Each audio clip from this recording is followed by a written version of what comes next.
Tá, a gente vai parar aqui às 10h30 rapidinho, como eu falei, então vamos iniciar aqui rapidinho o assunto de namespace e nomes longos.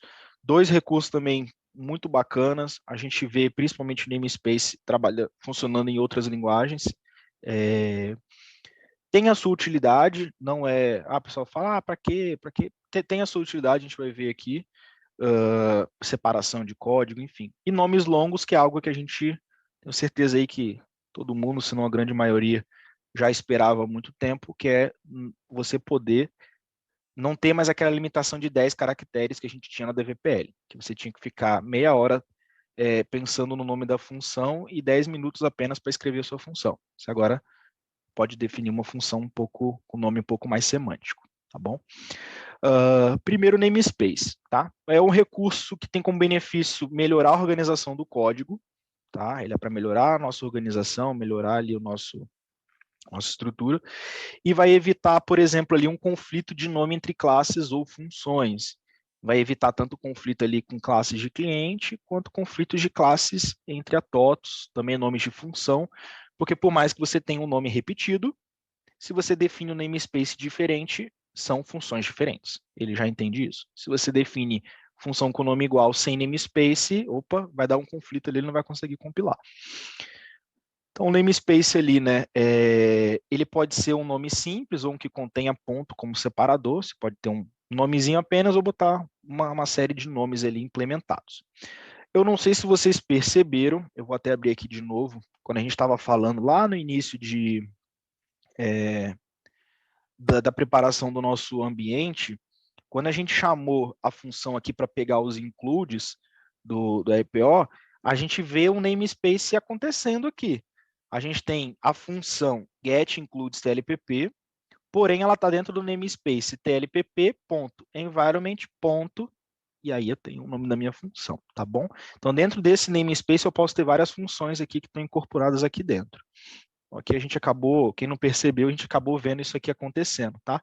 Não é a função inteira com esse nome aqui, não. O nome da função é apenas esse finalzinho aqui. Apenas uma curiosidade aí para quem não pegou. Para eu usar uma função ou classe com namespace de outra fonte, eu tenho duas formas de trabalhar. Eu faço, eu explicito essa informação na hora de chamar a minha função, como a gente fez no caso ali, a gente colocou test.tlpp.getIncludesTLPP, ou eu defino no cabeçalho os fontes, né, dos namespaces que vão ser utilizados. Então aqui a gente tem os dois exemplos, ó. Eu tô chamando uma função que está dentro do namespace, eu tenho duas formas de chamar ela. Eu posso passar meu.namespace.minha função, né, que é o namespace dela, ou eu passo a sintaxe do using. O using eu posso passar vários usings, tá? Então, se eu passei aqui de forma explícita, ele vai chamar essa função aqui do meu namespace, do namespace que eu estou passando. Se eu não passar, por exemplo, se a minha função aqui ela está dentro do namespace, mas eu não passar o namespace, de nenhuma forma, ele vai dar erro, que ele vai falar que essa função não foi encontrada. Porque ele vai tentar encontrar uma função sem passar namespace, tá bom?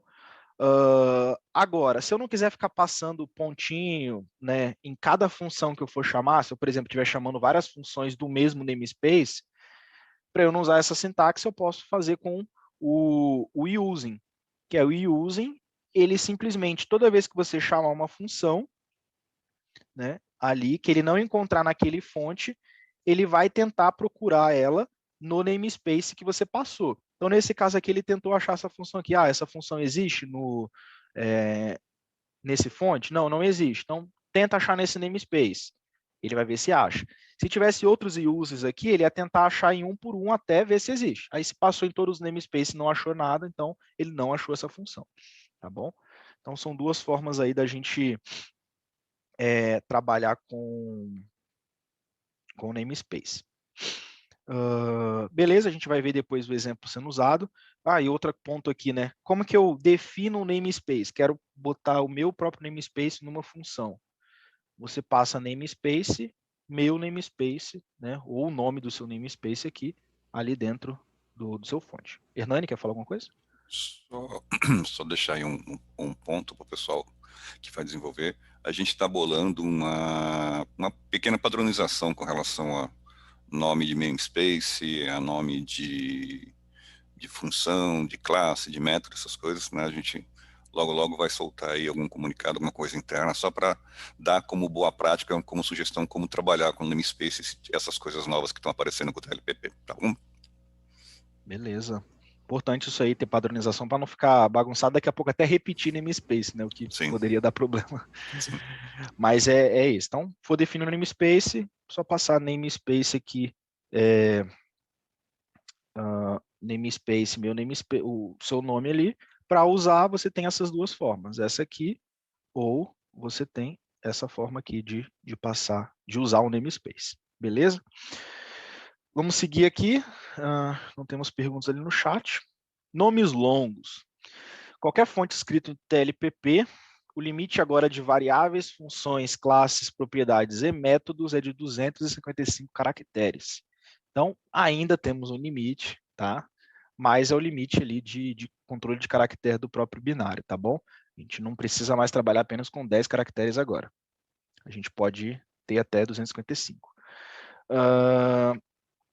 A gente vai ver um ponto daqui a pouco sobre alguns problemas que isso pode acontecer, né? Até citei aqui. Devemos ter alguns cuidados quando referenciamos funções TLPP. Então, eu defini uma função TLPP com 30 caracteres. Eu posso, vai compilar, vai funcionar. Só que se você usar em ADVPL, pode ser que você tenha um colateralzinho aí. Porque lembra, a DVPL só lê 10 caracteres, tá bom?